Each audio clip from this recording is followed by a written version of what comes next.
कहानी उन आम घरों की है जहाँ खाने वाले तो कई, लेकिन कमाने वाला एक मर्द ही होता है। बावजूद इसके उससे उम्मीदें कम नहीं होती। देखिए जी, सामने वाले वर्मा जी कैसी अच्छी तरह से सफाई करते हैं छुट्टी वाले दिन अपने घर की, और एक आप हैं।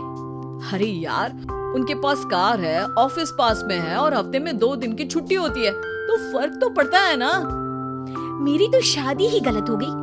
अरे कोई मस्त लड़का मिलता, कमाता भी, घुमाता भी, घर के कामों में भी मदद करता, लेकिन नहीं जी, हमारे वाले को तो कमाने से फुर्सत ही नहीं, और कमाई भी ऐसी कि कोई जरूरत पूरी ही नहीं हो रही है। सुनील बेचारा शीना को देखकर सोचता है कि शीना सही कह रही है।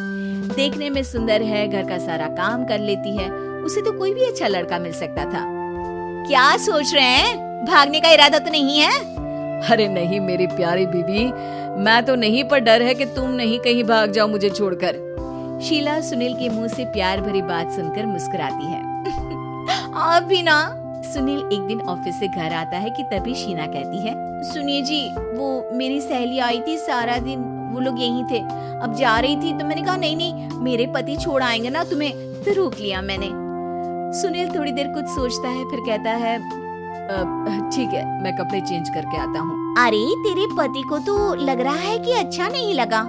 अरे नहीं, ऐसी कोई बात नहीं है, रुको मैं अभी उन्हें घर के कपड़े देकर आती हूँ। शीना अंदर जाती है जहाँ सुनील पलंग पर लेटा होता है। अरे क्या मजाक है, वो कह रही है कि आपने मुंह बना लिया। सही तो कह रही है, सुबह से अब ऑफिस से लौटा हूँ, एक कप चाय का तो पूछा नहीं, 20 किलोमीटर जाओ और आओ, और फिर कल उसी टाइम पर ऑफिस। अरे यार, मुझे गाड़ी चलानी आती ना तो बोलती भी नहीं आपको, और कौन सा रिक्शा खींच कर जाना है आपको। सुनील अब क्या बोलता। रात देर से आता है और सो जाता है। अगले दिन शरीर दर्द हो रहा है। अरे तो मत जाओ ना ऑफिस, चलते हैं ना मार्केट घूमने, फिर पिक्चर देखेंगे और रात में खाना खाकर घर वापस। सुनील जब सारे दिन की थकान वाला शेड्यूल सुनता है तो वो सीधे सीधे ऑफिस के लिए तैयार हो जाता है। अब आए दिन शीना की डिमांड बढ़ती ही चली जाती है और सुनील उसको पूरा भी करता, लेकिन एक दिन, ए जी मेरा भाई आ रहा है, उसे 2 लाख रुपए की जरूरत है। हाँ तो मैं क्या करूँ शीना, मेरे पास इतने रुपए नहीं है। हाँ पता है नहीं है, लेकिन किसी से लेकर तो दे सकते हो ना। अरे मैं किससे मांगू, मेरे तो जानने में भी कोई नहीं है जिसके पास इतनी बड़ी रकम हो। तभी वहाँ शीना का भाई शीनू आ जाता है। जीजा जी कैसे हैं आप? अब मैं ठीक हूँ शीनू, अचानक इतनी बड़ी रकम की जरूरत कैसे पड़ गई? अरे जीजा जी, वो बिजनेस शुरू किया ना, तो उसके लिए पैसे की जरूरत है, काफी हो चुका है, थोड़ा पैसा बचता है तो मैंने सोचा आपसे ले लूं। अब देखो मेरे ऑफिस में कुछ लोग हैं जिनकी सेविंग अच्छी है, मैं उन लोगों से बात करके देखता हूँ। सुनील ऑफिस से किसी से पैसे लेकर शीना को दे देता है। शीना वो पैसा भाई को दे देती है 2 महीने बाद। अरे यार शीना, वो ऑफिस वाला आदमी अपने पैसे मांग रहा है, कैसे दूं? अपने भाई से बोलो ना पैसे दे दे। अरे हाँ दे देगा, कहाँ भागा जा रहा है, आप उनको बोल दो कि दे देंगे। थोड़े दिन बाद, शीना वो आदमी मुझसे आज भी पैसे मांग रहा था यार, मैं तंग आ गया हूँ, ऑफिस जाते ही सामने उसका चेहरा दिखता है, क्या बोलूं, बार बार पैसे मांगता है। अच्छा मैं शीनू को फोन लगाती हूँ, बात करके देखती हूँ। शीना भाई को फोन करती है, लेकिन वो फोन उठाता ही नहीं। लगता है भाई कहीं ऐसी जगह है जहाँ नेटवर्क की समस्या होगी। सुनील अगले दिन दोपहर को ही घर आ जाता है। उसका चेहरा उतरा और परेशान सा होता है, वो रोने लगता है।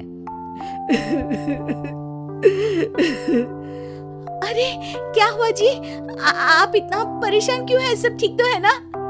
अरे नहीं शीना, कुछ ठीक नहीं है, मैं ठीक नहीं हूँ।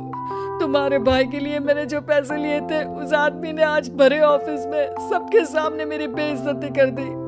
सबके सामने आज मैं कर्जदार बनकर खड़ा था। मैंने हर वो प्रयास किया घर चलाने के लिए जो मैं कर सकता था, लेकिन अब नहीं होगा। वो फिर रोने लगता है। अरे आप तो औरतों की तरह रो रहे हैं, मर्द हैं आप। क्यों, आदमी के सीने में दिल नहीं होता, या फिर वो इंसान नहीं मशीन होता है? अरे मैं थक चुका हूँ शीना, तुम समझती क्यों नहीं?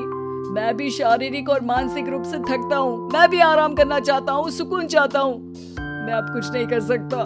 कुछ नहीं। वो बैठ जाता है। शीना पति को हैरान परेशान देखकर चुप हो जाती है। अगले दिन, सुनिए, ये लीजिए 2 लाख रुपए, उस आदमी को दे दीजिए और बोल दीजिए कि आज के बाद किसी को पैसे के लिए बेइज्जत ना करे। सुनील पैसे देखकर राहत की सांस लेता है। अरे शीना, तुमने तो मेरा बहुत बड़ा काम कर दिया। अब मैं शान से ऑफिस जा सकता हूँ। लेकिन ये पैसे आए कहाँ से? ये पैसे मैंने अपने गहनों को गिरवी रख कर लिया है। तुम ठीक रहो, निश्चिंत रहो, मैं बस यही चाहती हूँ। मुझे माफ करना, पर अब मैं समझ चुकी हूँ कि मर्द को भी दर्द होता है।